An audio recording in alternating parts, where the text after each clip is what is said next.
तो dear students welcome. और इस YouTube चैनल के माध्यम से ऑफलाइन और रिकॉर्डेड क्लास के माध्यम से आज मैं आपको यह बताने जा रहा हूं कि 11th फिजिक्स मापन के अंतर्गत डायमेंशन फॉर्मूले यानी कि विमी सूत्र के क्या उपयोग हैं, जिसमें इसके पहले लेक्चर में हमने आपको बता चुके हैं कि उसका जो पहला यूज था वो था कि यदि हमें डायमेंशन फॉर्मूला मालूम हो तो हम कैसे मात्रक ज्ञात कर सकते हैं।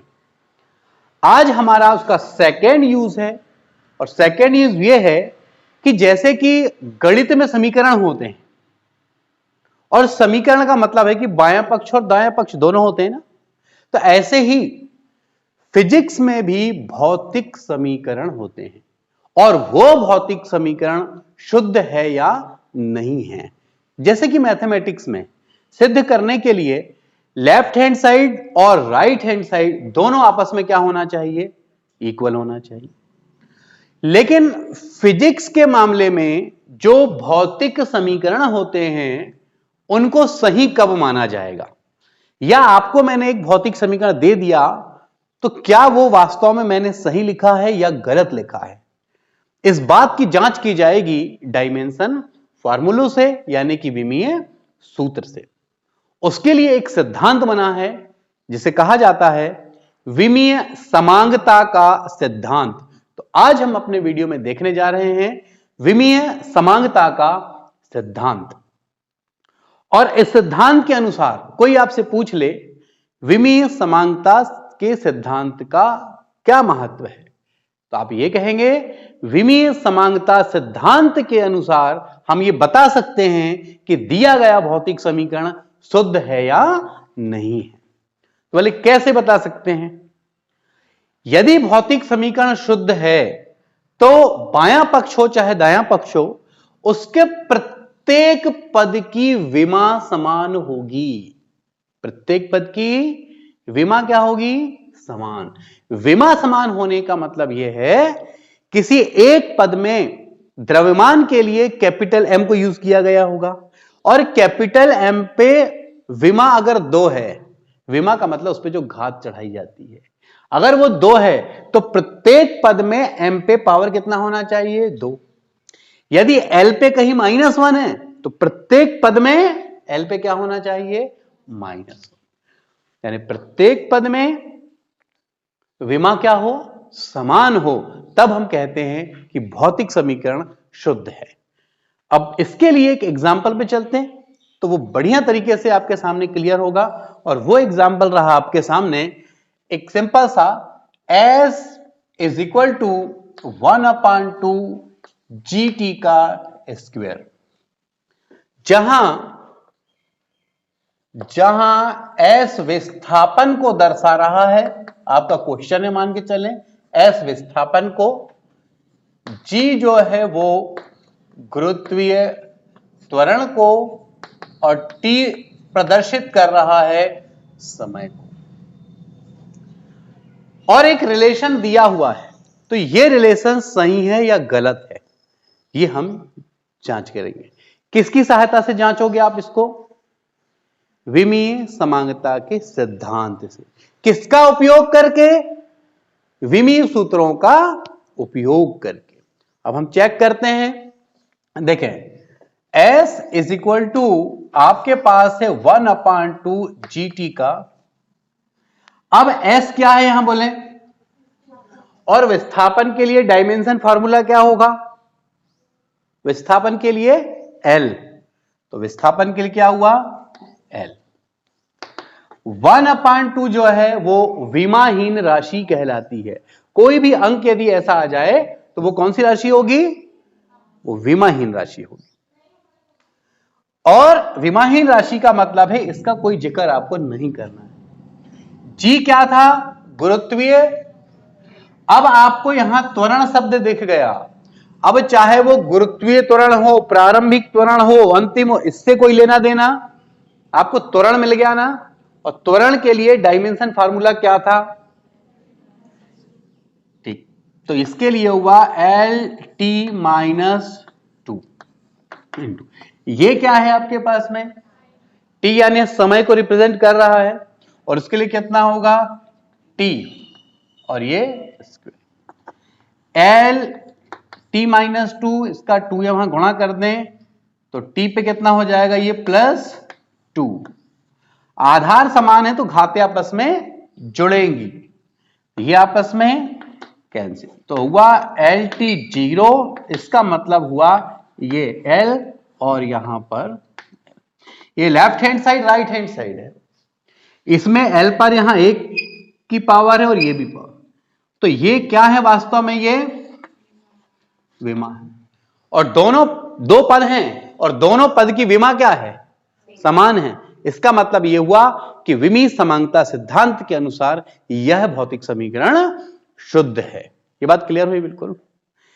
इसी तरीके से एग्जाम में जब ये क्वेश्चन आ जाए, कोई दूसरा एक क्वेश्चन और करते हैं हम अभी, एक question v square is equal to u square plus 2as, जहां u प्रारंभिक वेग है, u प्रारंभिक वेग है, v जो है वो अंतिम वेग है, a त्वरण है और s विस्थापन है। ये क्वेश्चन, और नीचे लिखा रहेगा शुद्धता की जांच करें। तो शुद्धता की जांच करने के लिए मैंने यहां किसका यूज किया था, डायमेंशन फार्मूला का, और हम पढ़ क्या रहे हैं विमी सूत्रों के अनुप्रयोग। तो विमी सूत्रों का पहला अनुप्रयोग लास्ट लेक्चर में क्या देखे आपने, यदि विमी सूत्र मालूम हो किसी भौतिक राशि का तो मात्रक ज्ञात कर सकते। आज हम क्या देख रहे हैं, विमी सूत्र यदि हमें पता है तो हम इस बात की जांच कर सकते हैं कि कोई भौतिक समीकरण शुद्ध है या नहीं। हम कम शब्दों में कहें भौतिक समीकरणों के शुद्धता की जांच करना। ठीक, ये हमारा हेडिंग है। ये एक एग्जाम्पल था, ये दूसरा एग्जाम्पल है, इसको करते हैं अब हम। इसको जब हम करेंगे तो आप देखें v के स्थान पे क्या आएगा बोले, LT-1। ध्यान रखना यहां पर ये वेग दिखना, वेग दिखा है, वेग के सामने चाहे वो प्रारंभिक हो अंतिम हो कैसा भी हो, वो शब्द से कोई फर्क नहीं पड़ता है। ठीक, वेग है या है, तो v कौन सा वेग था, और अगर वेग है मतलब LT-1 होगा, और 2 इसलिए क्योंकि पहले से क्वेश्चन में है। फिर इसका मतलब LT-1 2 प्लस 2 क्या है यहां पे, विमाहीन राशि है, 2 जो है विमाहीन उसको नहीं लेते। ये हो गया आपके पास अब LT-2 किसका, त्वरण का, और फिर ये s के लिए फाइनली 1, ये 2 की पावर है तो इस 2 का इन दोनों में मल्टीप्लाई होगा, घात के ऊपर घात हो तो घातों का आपस में गुणा, तो ये होगा L2t-2। यहां आ जाएं, यहां भी सेम L2t-2। यहां देखें ये L और L कितनी बार हुआ, 2 बार, इसका मतलब L2t-। अब प्रत्येक पद में आप देखो यदि यहां पे L पे 2 विमा थी तो यहां भी L पर 2 है और यहां भी L पर, और T पर -2, T पर -2, T पर -2 इक्वल है। इसका मतलब प्रत्येक पद की विमा क्या है, समान है।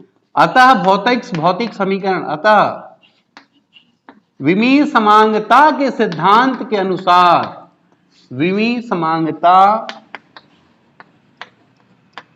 के सिद्धांत के अनुसार भौतिक समीकरण क्या होगा, अनुसार भौतिक समीकरण शुद्ध है। ठीक है, तो यह अनुप्रयोग हुआ आपका किसका, डायमेंशन फार्मूला का सेकेंड अनुप्रयोग, जिसमें हम इस बात की जांच करते हैं कि भौतिक समीकरण शुद्ध है या नहीं है। इसके आधार पर अब आपको दिए जाएंगे कुछ homework.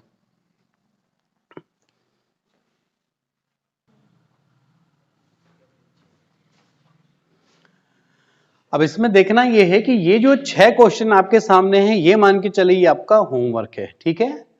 S is equal to ut plus 1/2 AT का square, v square is equal to 2as, ये सब दिया हुआ। यहां कौन कौन सी भौतिक राशि है मैं ये बता देता हूं बस, ठीक है। कोई कंफ्यूजन हो तो S आप सबको मालूम है कि ये क्या है, विस्थापन है। u ये है प्रारंभिक वेग, a त्वरण है, g जहां कहीं आ गया वहां वो गुरुत्वीय त्वरण है, s विस्थापन, v क्या है, v है अंतिम वेग, f बल है, m द्रव्यमान है, F बल है, फिर D भी क्या है, यहां विस्थापन है, H ये ऊंचाई है, बस बाकी तो सब है। यहां T, कैपिटल T जो है वो आवर्त काल है, L ये लोलक की लंबाई है, और जी गुरुत्वीय त्वरण, ठीक है। कोई कंफ्यूजन? यहां जो दिख रहा है ये सब मैंने लिख दिया।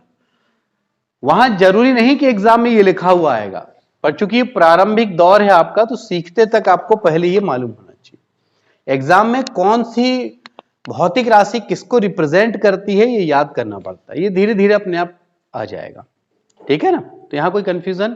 तो ये रहा आपका होमवर्क।